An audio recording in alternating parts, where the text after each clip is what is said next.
Fox and the Knife, the new restaurant from Top Chef contestant and James Beard Award winner Karen Akunowitz. Her creative take on Northern Italian cuisine has made this South Boston spot one of the toughest tables in town. But you could say it used to be even tougher. This culinary hotspot harbors a hidden history, and, if you'll pardon the term, a rather unsavory one at that.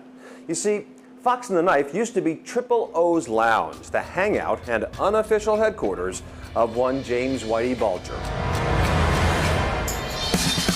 This is Chronicle on WCVB Channel 5. Fox and the Knife, named Best New Restaurant by Boston Magazine. But industry accolades aside, it's important to Akunowitz to fit in here in Southie. This is a neighborhood restaurant, and that's what the most important part of it is to really be a part of the neighborhood. The longtime neighborhood residents that come in, do they recall or recount the sort of unsavory, if you will, history of this place? Yeah, I mean, I think especially when we first opened, people kept saying to me, "But do you know this was a Whitey Bulger bar?" And I was like, "Yeah, girl, I know. I know what it's about." Triple O's, a bucket of blood, truly worthy of the description.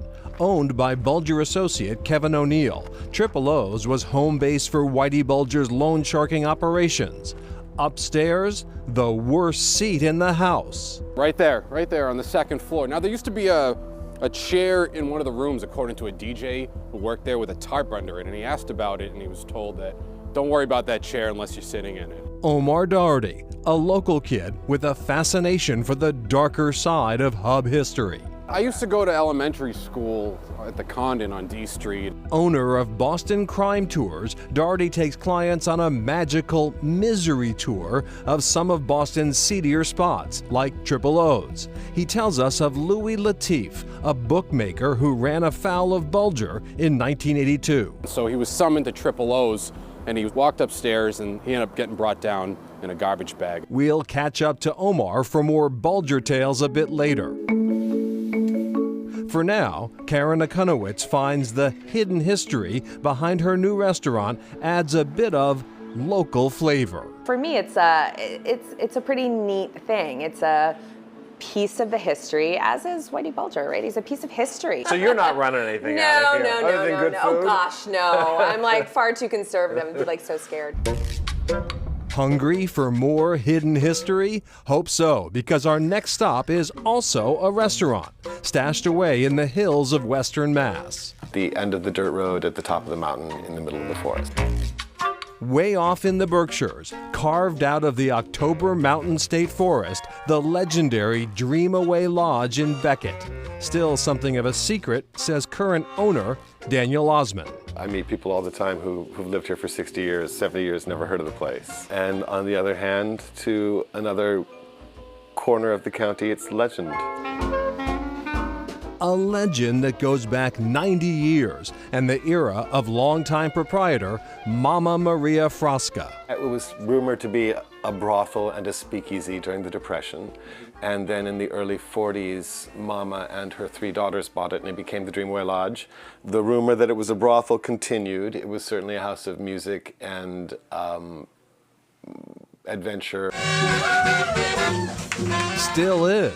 A ramshackle warren of cozy rooms, the Dream Away wears its history on its walls. It is a collection of everything that Mama and the family collected over 60 years, and then everything that I brought with me, and those 2 collections melded like this. And at this point, I couldn't really tell you what came with me and what was here originally.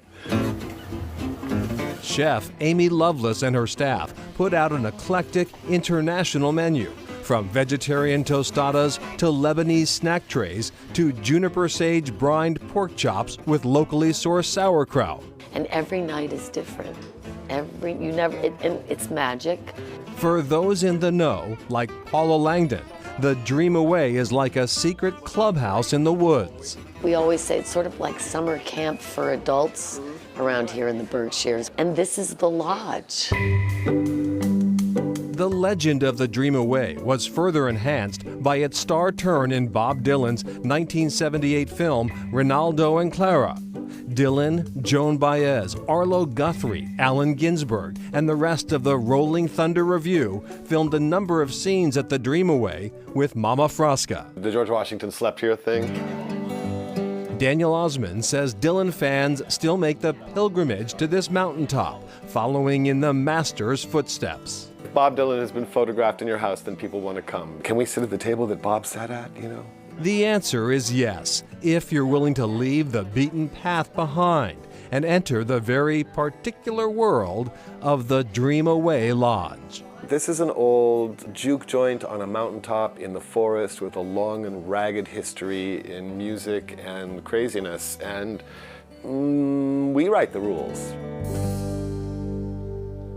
Daniel Osmond gave up a career as an actor to buy the Dreamaway Lodge. His friends joke, though, that he never really left the theater. Instead, he just opened his own. Osmond calls it reality dinner theater. The Dreamaway is currently closed. They hope to reopen, quote, depending on the state of the virus. Up next, the basement flat in Somerville that an American president once called home.